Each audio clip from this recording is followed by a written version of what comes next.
maaso ng'aba military aba police ate beewo aba protecting oba abakuuma ababbi b'obulungi amagye kino gakifunira muwa era ntulawo neneewuunya polling station egendako eti omusajja owa military ataddeko nakakofiira ka military akutina omugemera wala ku polling station ng'amapolisi we muli kakati olwo poliisi olwekola mulimu ki kati amagye gava ku nsalo ne gajja ow'amagye owa military owa kamyufu nga yali ku polling station kyokka nga yali mu kuuma emmotoka erimu okubba akalulu naye ebyo byonna mwami Museveni akulaga nti byo eggwanga omusajja yajja n'emmundu era emmundu akyagirina ku mugongo ekyali muli mu ngalo agezaako kukulaga nti buli kimu kati kya mundu kati bwe kiba nga kya mundu era bannayuganda balina okukimanya abantu gwe badiiringa naye kyoyo bwate bwali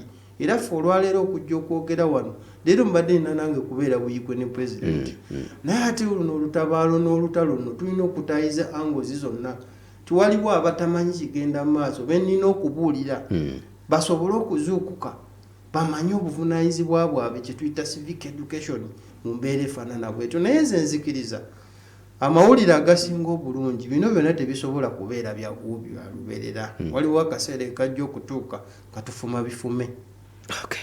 Tweyanze nnyo tweyanzeege Alani Mayanja. Tutwaleko mu lutuula lwe twabalaba mutuddemu ne roopu oluvannyuma lw'etteeka lino. Yes, olunaku lwokubiri twali ne leader of opposition atukulemberamu mu parliament.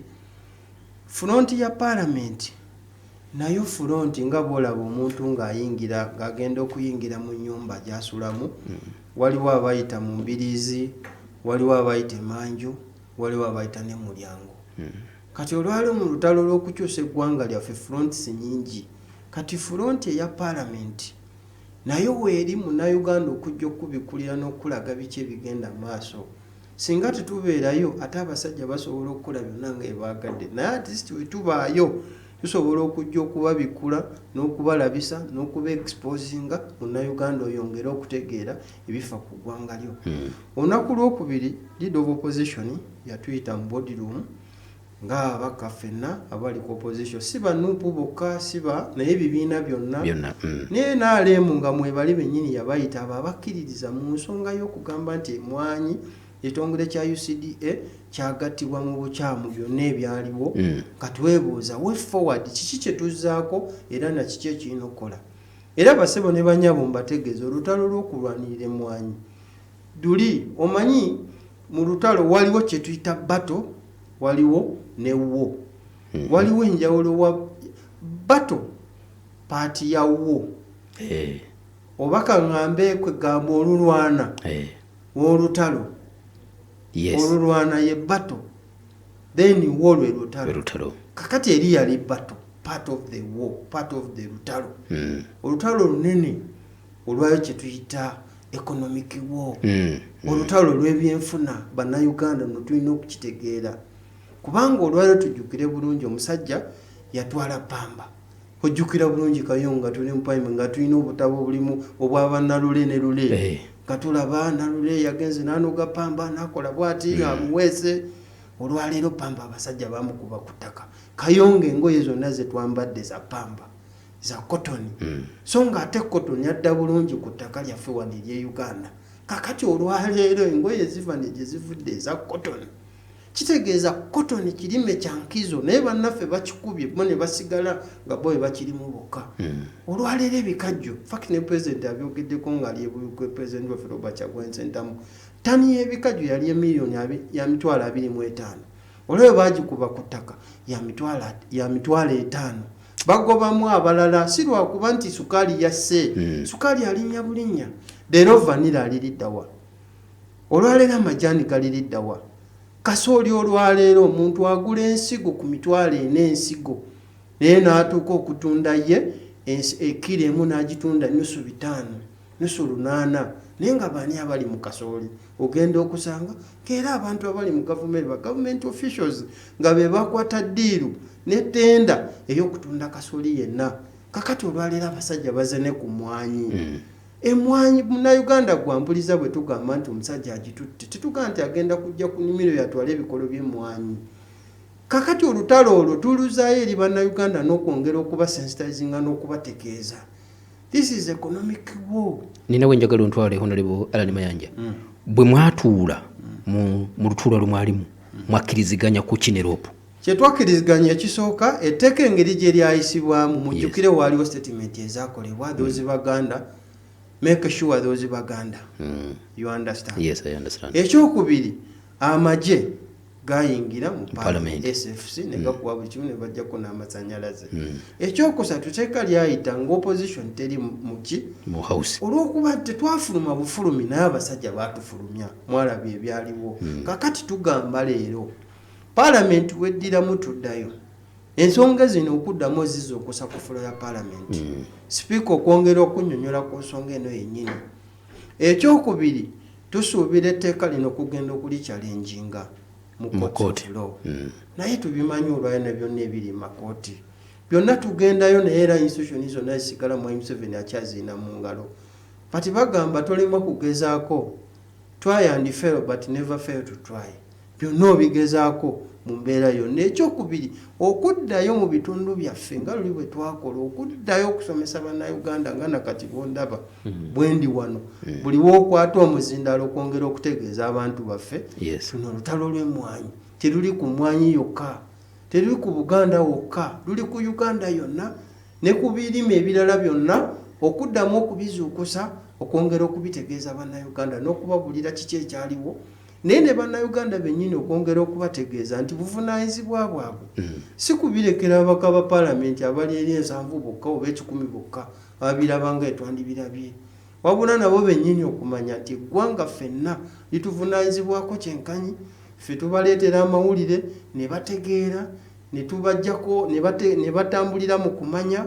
Ekyo kijja kuyamba n'okwongerayo message naye ne Mwai Museveni yennyini okumulaga Bannayuganda bino byonna emmundu azagikozesa era nakati akyagyeyambisa neera buvunaanyizibwa bwaffe bukyali mikono gyaffe. So mu mbeera eyo tulowooza ffe nga ffe ababaka olutalo luno eri yali bato naye olutalo olunene olw'economic wo tetugenda kuluzikiza, tugenda kwongera okulutwala mu maaso ne Bannayuganda okwongera oba oli okwongera okukyala Mwai Museveni n'abasajja bano abatukoze ebikola ebifaanana bwe biti oba oli awo eggwanga lyaffe linaatuuka ku kwesiima. Okay, tweyanza nnyo tweyanzeege omubaka Alan Mayanja Ssebunya. Kansooke nfuna obubaka buno katini then bwe nkomawo tandikirawo.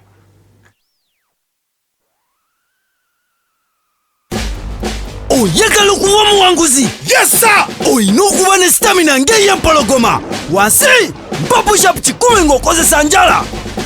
Young what? Gwende!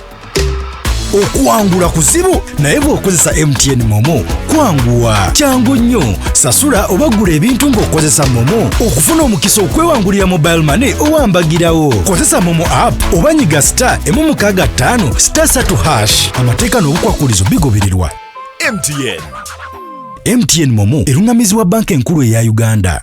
Onoonyeza buli kimu ekisoboka ate nga kirungi okukuwa amasannyalaze ku faamu yo oba ewakaawo. StarTimes Solar ky'ekyokuddibwamu kyo erina eryanda eriwangaazi, amataala 4, TV set, radio wamu n'okuba nti girako subscription y'okulaba TV y'obwereere okumala emyaka 2 mirambirira. Teekayo okusabako okwa StarTimes Solar Loan mu Centenary Bank oba kutabira StarTimes lyonna erikuli okumpi. Kati ekyokunywa kya Rockboom Uganda Premium Energy Drink kiri wano okwongera amaanyi mu lunaku lwo. Fuula obulamu bwo obw'amaanyi ne Rockboom era ofuga olunaku lwo olw'omugaso gwe ogw'amaanyi ogw'ebirungo n'obuwoomi obugumu. Ojja kuba toziyizibwa. Funa amaanyi era osigale ng'okkakkanye. Rockboom akolebwa Harris International Limited. Rockboom tatundibwa eri abaana, abakyala ab'embuto n'abayonsa oba abantu abalina emibiri egitakwatagana na caffeine.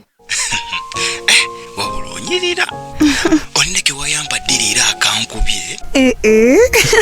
Nawe leka Ate shishi lina okusima mukama kyakoze. Ate oli mu kilaasi yowe kwegamba kasito oyingira bwoti kwegamba why feel how why feel what. Hello? emboozi bw'etandika okunyuma manya kiri beta ku Manda Mobile. Kozesa mobile money okugula airtime ne Manda bundles oyogere n'abantu bo obutamala. Nyiga *149# oba kozesa Manda app okwefunira bundles ez'emiwendo egya wansi ddala. Manda Mobile koleza ekolera wansi w'amateeka ga UCC. Okay, bagiyita Pal FM 107.9 ekkula eri omuntu wa bulijjo. Honorable nga situnava waawo mu nteekateeka ze nawulira wakati nga musinkanye Leader of Opposition mwalimu ekyokutalaga ebitundu by'eggwanga okuzuukusa ebirime ebirala ebyali bivaamu ensimbi. Mugenda kuddamu kugamba abantu kulima pamba, mugenda kukola mutya? Ekyo kyennyini kye kiri kye njogedde kubanga olwaleero waliwo ebitundu byaffe nga pamba abantu bamutema ne bamalawo naye waliwo abakyamulina. Waliwo abalina vanira, waliwo abali majaani, waliwo abali mu bikajjo. So kitegeeza mu kuddayo mu bitundu tujja kutunuulira nti kati ab'ebusoga waliwo abalina ebikajjo. Kakati ensonga y'ebikajjo tugikutte tutya era n'abantu baffe okwongera okuwuliza ebizibu byabwe n'ensonga zaabwe n'abantu baffe okwongera okubazuukusa. Tulabe kubanga ab'omambuka abantu abalima nnyo pamba. Pamba bannayuganda oli oyinza okulaba ng'ekintu nti pamba just pamba. Naye engoye zonna zetwambadde za pamba zikolebwa pamba. Kitegeeza singa ekirime kino oba okiwadde empowerment bannayuganda basobola okufunamu ssente tekisobola kugwa bbeeyi kubanga olwaleero maketi ngazi era maketi nene. Naye bano batutuusikiza mu mbeera okulowoozesa nti pamba kwegamba tekirina makulu so nga ate alina amakulu bw'oba otunuulidde in border perspective oba mu kifaananyi ekinene. Olwaleero bw'otunuulira emwanyi abantu emiliyoni 12 either directly or indirectly bafuna mu mwanyi. Kati ezo emiliyoni 12 tosobola kumala gakwata bwe batyo kirime ekifaanana bwe kiti. So ng'ababaka tusuubira okukola enkuŋŋaana nga tukulembeddwamu Leader of Opposition waffe oba ne bw'ataliye naffe ffennyini mu bitundu byaffe eyo nga tuzzeeyo okusinziira nga mu kitundu. Kati nze nganze Nakaseke abantu of course waliyo emwanyi era n'emwanyi nange nzize nzigaba okuva 2015 ng'atuukiza ekiragiro kya Kabaka eky'emwanyi terimba. Nange nze kennyini nzirima era nina emwanyi nyingi. Ate n'abantu baffe kati abeeyo Kapeke eyo yonna Saidi Kagango ekitundu kye Nakaseke kye kisingamu abantu beeyo Kagango Kapeke abalima emwanyi. Nti kinaasinziira omuntu okusinziira okulaba ekitundu kyo kubanga ababaka tuli bangi okulaba tutya bwe twongera osomesa abanga naye tuba ababaka bennyini tetuzze ng'abalala bati nga ggwe kennyini okukitwala nti campaign oba ettuulu oba campaign yennyini ey'okwongera okusensitizinga abantu okusinziira ku kirime ekiri mu kitundu nga n'ebirala tetubirese vanira kasooli ebikajjo byonna kubanga ekyo kiyita economic war oba economic campaign oba economic empowerment gye tulina okusaako amaanyi n'essira abantu baffe basobole okwongera okulaba nti basobola okubasensitizinga n'okulaba nti bava mu bwavu ate n'okubakubiriza ti ebirime bino mubirime mulime mwanyi temuzitema ebikajjo mubirime temubivaamu munaabivaamu tugenda kubirekera abasajja bo beetaaye nga sukali bamulima ebikajjo byokka naye nga bo ate nga gwe tofunyeemu pamba mulime vanira mulime kasooli mu mulime amajaani mugalime temugavaamu kwemu naagavaamu eyo babaagala bemugavaamu kitegeeza tuba weekyanya yemu ku kampeyini nazo okubabulira ebigenda maaso naye n'okubakubiriza okwongera okulaba nti balima ebirime bino. Okay. Honorable nga sinaba kugenda mu masimu nekinokkiriza nkikubuuze munnayuganda yandyebuuziza n'agamba nti mwababaka bali ku ludda oluvuganya gavumenti munaakola mutya emirimu nga buli ddakiika wabeerawo okusika omuguwa ne sipiika? Ffe ekituufu mu byonna kubanga sipiika si eyatuwa invitation okugenda mu paalamenti. Ffenna buli omu alina kumanya kyakkola.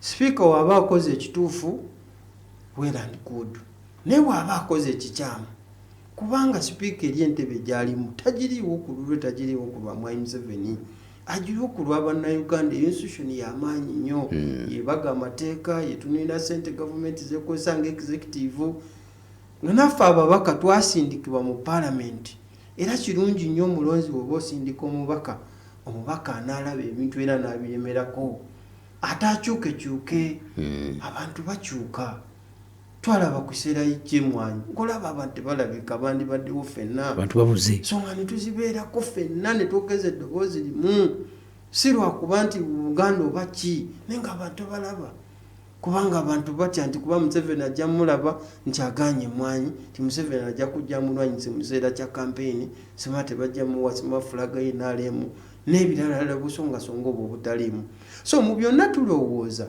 ti ffe ng'ababaka tukola kye tulina kukola era si ekyo ekiriwo nti sikusika nti kusika mugu wabula ekyo kye tukola kye tulina okukola era kye tulina okulemerako kubanga eri tuliyo okulwa bannayuganda nzo ndaba wano nondaba sayizi nga ntono n'emyaka oyinza okulaba nga mito oba mimpimpi bati abantu beneetise bebali era kyova olaba nze sirika era nja nenva ku bigambo by'abantu bali abasindika kubanga buli lw'olikikola abaana bo n'abazzukulu nabaani baligendako n'ekikolimo era mwabava mu lutalo abaalo luno ne mwerabira abaana baffe abafiiridde mu lutalo abantu abafiira mu lutalo lw'ekiyeekera mu kaseera kano n'ogenda n'oli omugoyo n'oli ensimbi ne weerabira nti eyo oliyo ku lwantuyo z'abantu ekikolimo kiribeera ku ggwe kiribeera ku baana bo n'abazzukulu bo n'emirembe egiriddako kale bwe kitali kukosanga ggwe omuntu kiri kubeerako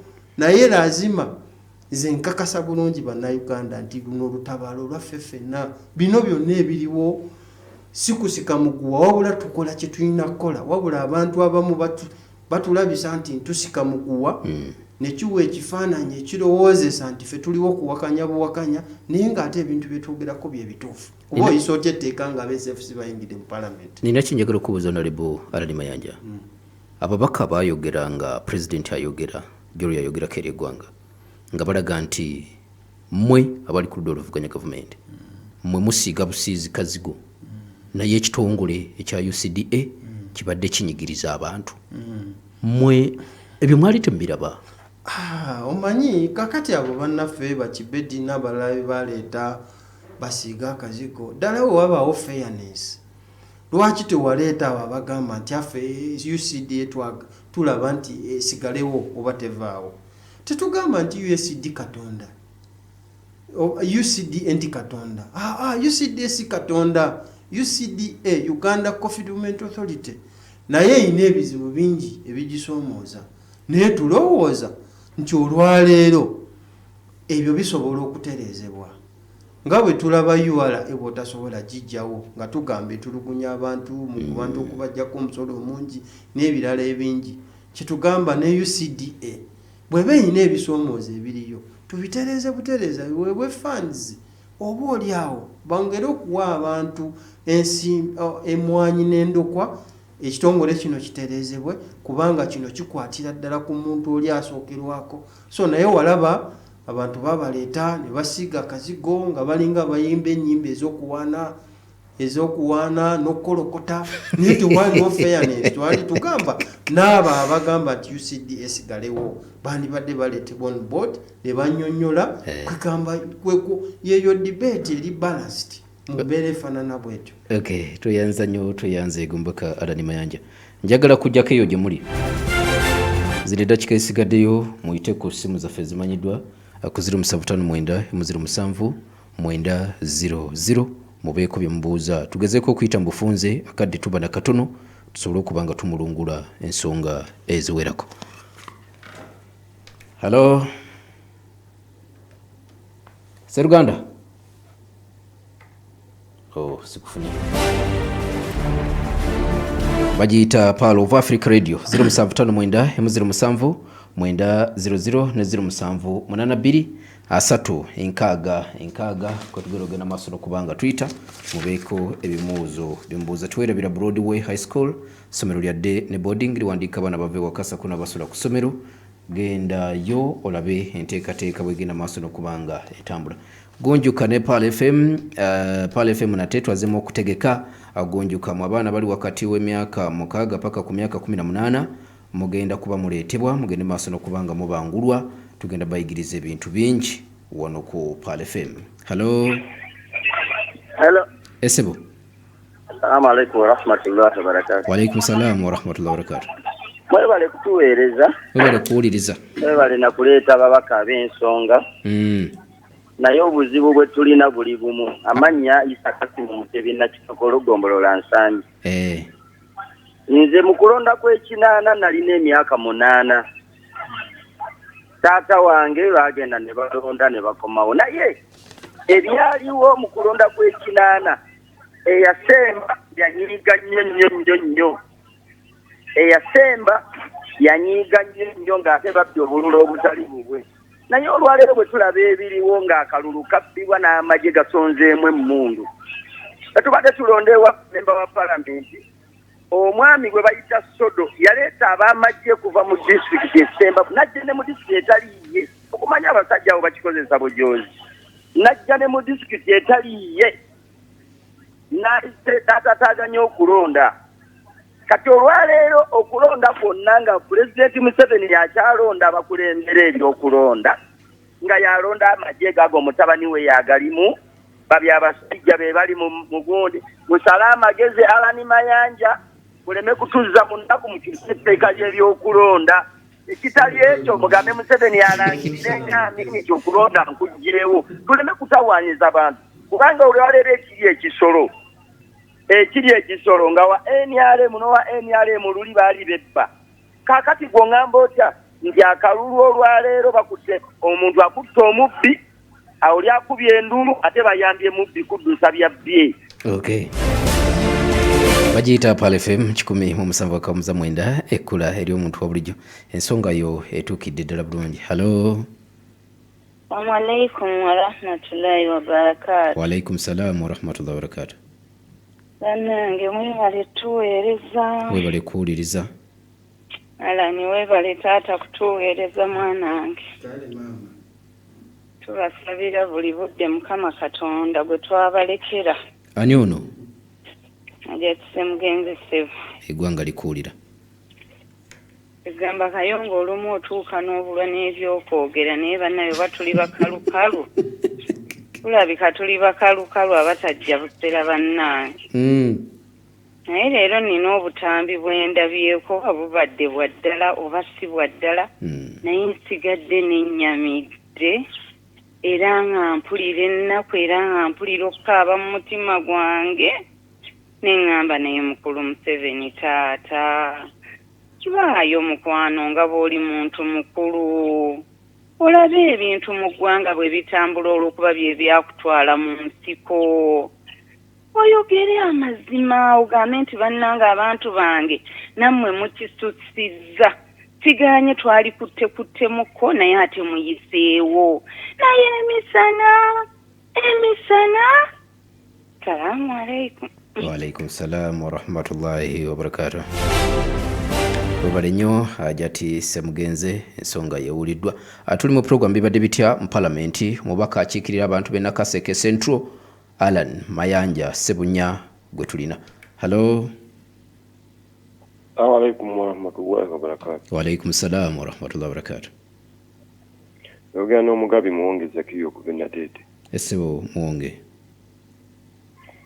Naye ngamba Alan nti naye temulaba nti tumala biseera byaffe okubanga tulonda bamemba ba palamenti ku lw'ensonga nti bwe muba nga namba tewera bano bo bakola kye baagala. Nze mbadde ngamba nti mwenganga bwe twalonda muve mu kulowooleza mu palamenti mujje muddenu mu bantu kati ng'ensonga ng'eyo kyali tekyetaagisa genda mu palamenti mukimanyi nti enamba tewera. Bwali mwina kudda wansi mu bantu buli omu n'agenda mu constituency ye n'agamba enkyalo tugenda okuteesa ku nsonga y'emmwanyi naye ffenna twekalakaase tuyingire ebibuga byaffe nga tulaga nti etteeka lye bagenda okuteesaako bbi. Ekitali ekyo temututwala biseera. Awangaale Ssaabasajja Kabaka wa Buganda. Awangaale maaso moogi. Kale kanfembye eno. Hello. Hello. Wangi Sebo. Webale kuwuliriza Sebo. Webale kuwuliriza. Amanya designer wano mu Kirokole. Eggwanga likuwulira designer. Alani Mayanja Sebo webale emirimu gy'okola. Olani Mayanja oli mukulembeze w'abantu bonna so si kuwa constituency eyo kasebo. Naye ffe abalonzi tetulina nnyo maanyi naye amanya gaffe gali mu kalulu. N'olwekyo abantu abo bonna abekkiriranya kuteeka ng'emmwanyi eryo nga liyita tugenda bakwasizaawo. Webale nnyo designer. Abasajja ababaka abayiwawo omubiri. Tujja balabiranga ddala. Okay.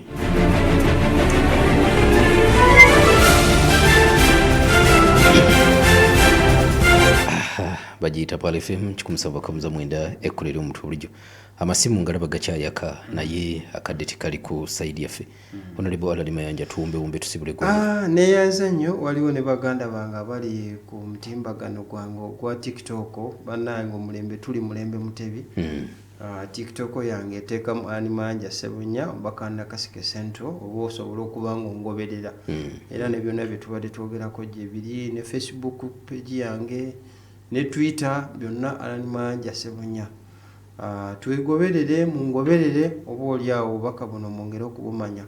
Muganda wange Kirunda Kabuye ali mu Europe musawo ne Waterman Kiwoko Vikadeya mwena mwebale nnyo obubaka bwe mumpadde. Mukulu okuva ensanje agambye Alali Mayanja Ssebunya musala amagezi. Amagezi ssebo naawe tewejjaamu. Bannayuganda ffena amagezi tulina gasalira wamu. Kubanga eggwanga ffenna lituvunaanyizibwako kyenkanyi. Mujjukire omusajja ye ayingira mu nsiko 1981 abantu afa miliyoni ne bafa ng'abalimbye. Niyo olwaleero naffe mu kaseera kano akaliwo buvunaanyizibwa bwaffe. Wajja ati agambye obwo obutambi bwa ddala bwalabye abantu nga batiikinga obululu bwa ddala. Era bituufu mukazi watumuulidde ng'ayagala kukaba mazika. Naye Museveni ekirabo kyasobola okuwa bannayuganda kyasobola okuwenza eno. Kugamba nti bannange ekimala kimala. Kituufu eggwanga kisasobola kulitwala mu maaso. Wabula waliwo be tulaba abalina embavu mu kaseera kano abali bakyotika eri eggwanga lyabwe. Ekyo Mwami Museveni n'akiwa bannayuganda kyekisinga obukulu. Naye ate tali wiringi. Ekyo bannayuganda mulina okimanya. Ekyo tuba tuli mu kuloota. So namukyo bw'omala okukimanya omanya kumanya nti buvunaanyizibwa bwaffe. Muwonge n'agamba nti ababaka muli kumala budde. Si bumala budde. Bino byonna bye mwalabe ffe twongera Mwami Museveni kumuteeka mu kkoona bannayuganda na kumu exposinga. Bagamba buli enkima lwerinya omuti ng'eyolesa obwoleere bwayo. Kati singa tetwabaddeyo mu Parliament bino byonna mwandi bimetegedde n'ebigenda maaso nga tetwabaddeyo. Kyetuva tugamba eri nayo front bw'oba oyingira ennyumba mu kisenge.